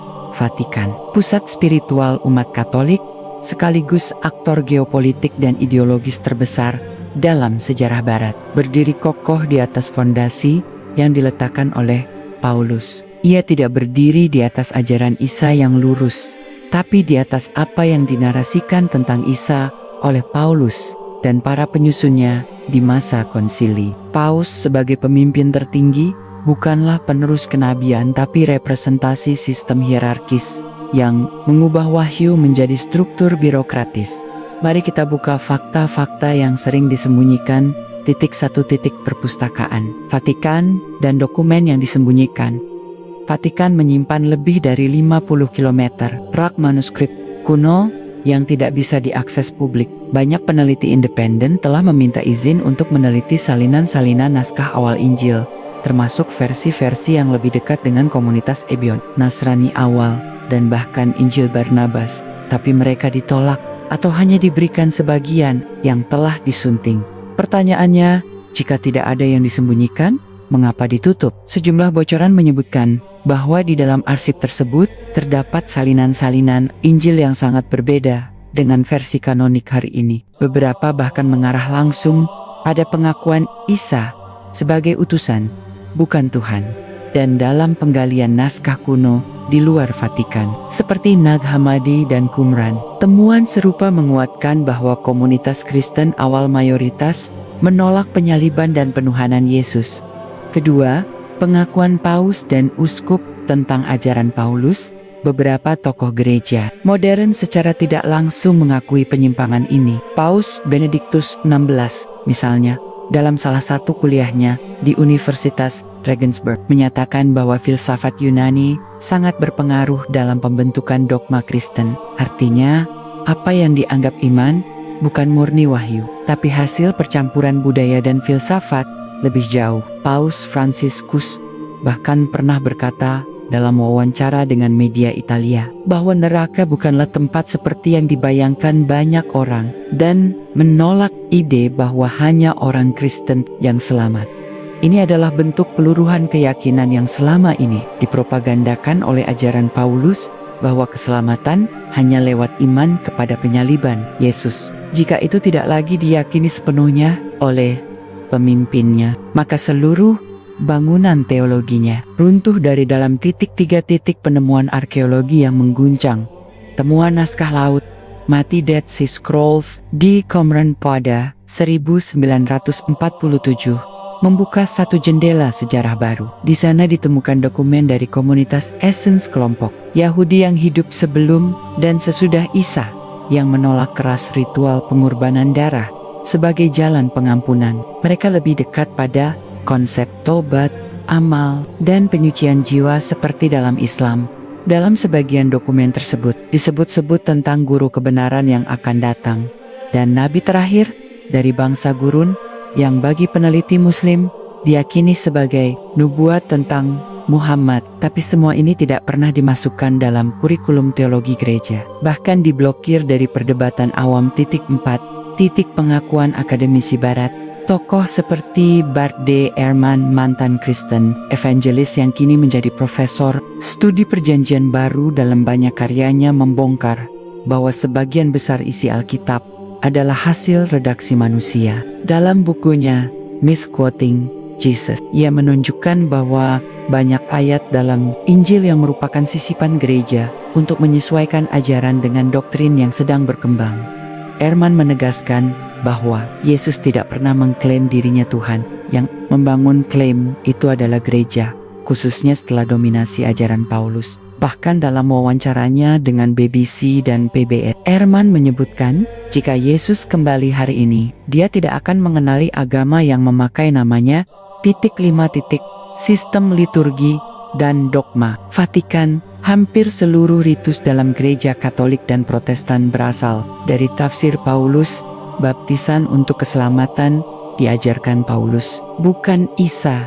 Perjamuan kudus untuk penebusan dosa bukan ajaran Isa, tapi reinterpretasi Paulus atas kematian Yesus. Penghapusan hukum. Taurat dilakukan Paulus agar jemaat non-Yahudi lebih mudah masuk agama tanpa sunat atau hukum halal haram Semuanya didesain agar agama menjadi lebih universal secara budaya, tapi kehilangan inti tauhid. Maka wajarlah jika Vatikan mati-matian mempertahankan ajaran Paulus. Jika pondasi Paulus runtuh, maka salib kehilangan makna sakramen, kehilangan dasar ketuhanan, Yesus kehilangan legitimasi gereja, kehilangan monopoli kebenaran, dan dalam bayangan mereka, Islamlah ancaman terbesar. Karena Islam datang membawa Isa yang sejati, Muhammad sebagai nabi penutup, dan wahyu yang tidak bisa disangkal secara ilmiah maupun spiritual.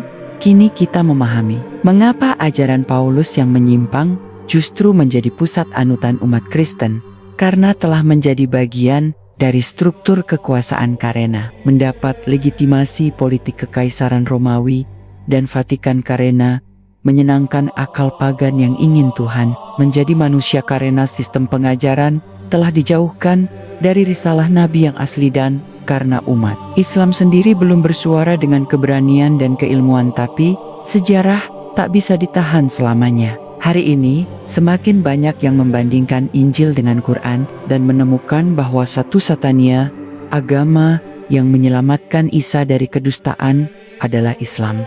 Dan sekarang, mari kita mengupas sisi yang paling senyap tapi sangat strategis.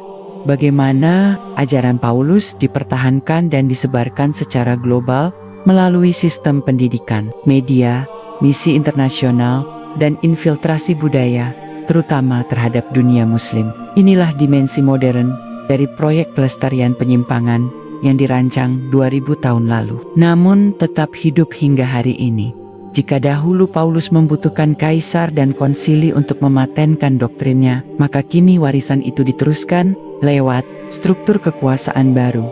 Universitas-universitas teologi yang mengajarkan doktrin Trinitas sebagai kebenaran mutlak. Jaringan misionaris internasional yang menyusup ke negara-negara Muslim, media populer Barat yang menjadikan Yesus versi Paulus sebagai ikon budaya, dan bahkan lembaga-lembaga kemanusiaan yang menyelipkan doktrin teologisis dalam bantuan mereka. Indoktrinasi melalui kurikulum global. Sebagian besar sistem pendidikan di dunia, terutama negara-negara bekas koloni Eropa, menyisipkan narasi Kristiani. Paulus sebagai bagian dari pelajaran sejarah dan agama dunia. Yesus diajarkan sebagai tokoh agama penuh cinta kasih yang wafat demi menebus dosa manusia. Tidak pernah dijelaskan bahwa penyaliban itu ditolak oleh umat Isa sendiri yang setia. Tidak disebutkan bahwa Paulus datang belakangan. Tidak dijelaskan bahwa mayoritas komunitas Kristen awal menolak Trinitas dan penebusan dosa. Bahkan buku sejarah dunia di sekolah-sekolah menampilkan kekristenan sebagai kelanjutan langsung dari ajaran Yesus, padahal yang diajarkan adalah Kristen versi Paulus, bukan versi Isa. Misi internasional yang menyusup ke dunia Muslim. Banyak organisasi misionaris global seperti World Vision, Catholic Relief Services, dan lain-lain beroperasi di wilayah mayoritas Muslim dengan kedok bantuan kemanusiaan. Mereka membangun sekolah, klinik, dan program sosial, tapi dengan satu agenda tersembunyi: Kristenisasi berbasis narasi. Paulus, Al-Quran menyebutkan strategi semacam ini sejak dahulu dalam surat Al-Baqarah ayat 120. Orang-orang Yahudi dan Nasrani tidak akan ridha kepadamu hingga kamu mengikuti agama mereka. Dan agama yang dimaksud di sini bukan lagi agama Musa atau Isa yang asli, melainkan agama hasil revisi Paulus. Maka sangat logis jika dakwah mereka terfokus pada menghilangkan identitas tauhid dari umat Islam dan menggantinya dengan narasi salib dan kasih versi Paulus. Indoktrinasi lewat budaya populer dan hiburan. Media Barat memainkan peran raksasa dalam menyebarkan Yesus versi Paulus ke seluruh dunia.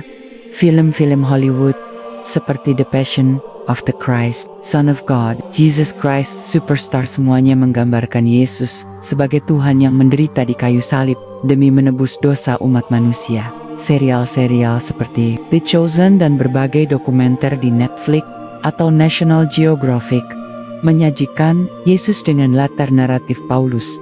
Bahkan kartun anak-anak dan lagu-lagu Natal di seluruh dunia menyisipkan konsep penyelamatan melalui darah Yesus.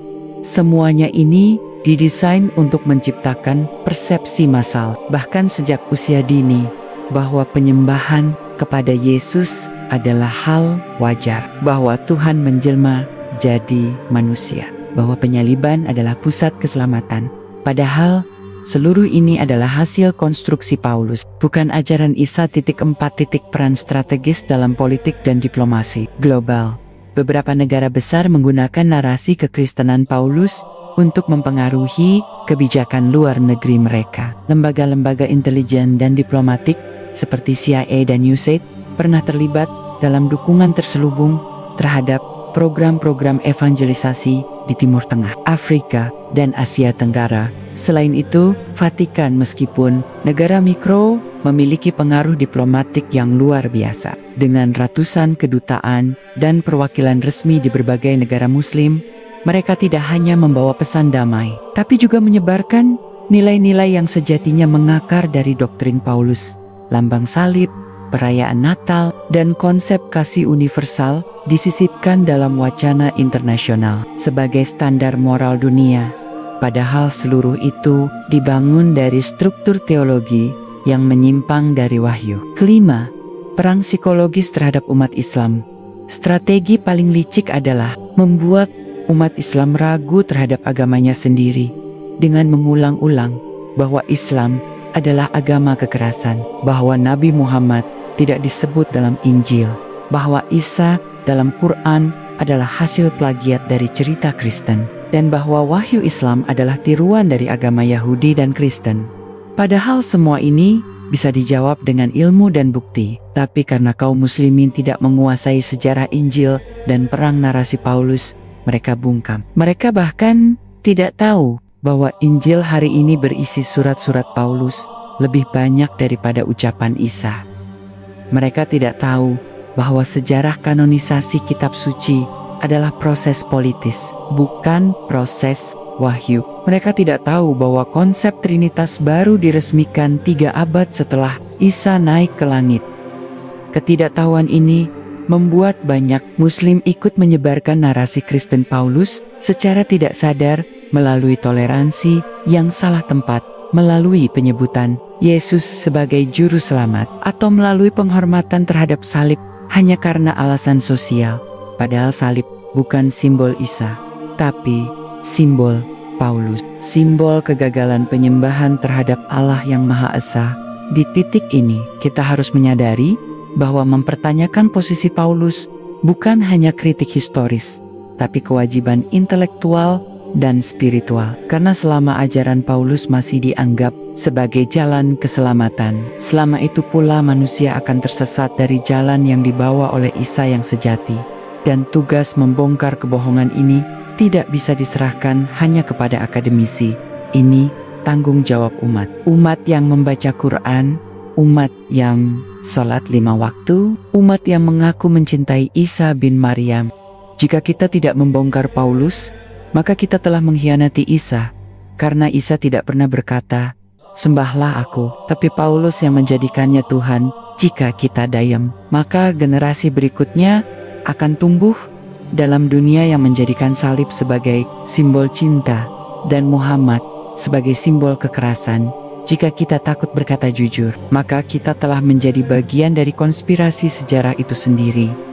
Dan kini, setelah seluruh lapisan sejarah, strategi, dan manipulasi terkuak, kita bisa menyimpulkan satu hal besar yang mengguncang.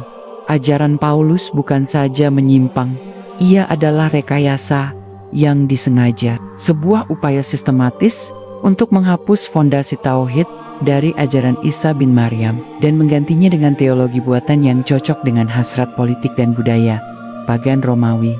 Paulus tidak membawa ajaran langit, ia membawa modifikasi teologi yang bisa dijual kepada masa Yunani Romawi yang terbiasa menyembah manusia sebagai dewa. Dan ia berhasil, tapi keberhasilannya bukan karena kebenaran, melainkan karena kelicikan.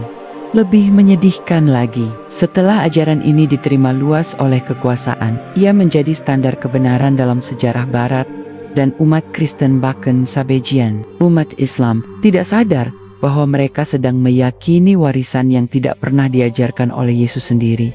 Cobalah tanyakan kepada umat Kristen hari ini, di mana Yesus mengatakan, "Akulah Tuhan, sembahlah aku." Di mana Yesus menghapus hukum Taurat? Di mana Yesus mengajarkan bahwa darahnya akan menebus semua dosa manusia? Tidak ada. Yang ada hanyalah klaim Paulus. Dan ironisnya, umat Kristen hari ini lebih banyak mengutip Paulus daripada Yesus itu sendiri. Namun, kini semua itu sedang bergeser. Kita sedang hidup di zaman kebangkitan informasi. Manuskrip-manuskrip kuno yang dulu disembunyikan, kini muncul ke permukaan. Akademisi yang dulu terikat dogma, kini mulai objektif. Mualaf dari kalangan rohaniwan Kristen terus meningkat. Dan Islam sebagai pelurus ajaran para nabi menjadi jalan kembali bagi mereka yang jujur mencari kebenaran. Isa bin Maryam tidak pernah mengklaim dirinya Tuhan. Isa tidak mati di salib. Isa tidak membawa agama baru, dan Isa tidak pernah menyuruh umatnya menyembah dirinya.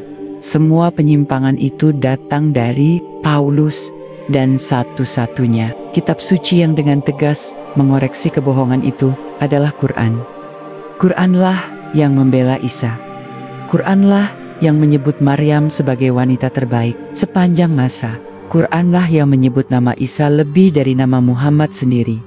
Quranlah yang menyatakan bahwa Isa akan kembali di akhir zaman, bukan untuk menegakkan gereja, tapi untuk menghancurkan salib, sebuah deklarasi akhir dari langit, bahwa sejarah akan diperbaiki, bahwa kebohongan akan dibongkar, bahwa risalah semua nabi akan disatukan kembali di bawah panji Islam.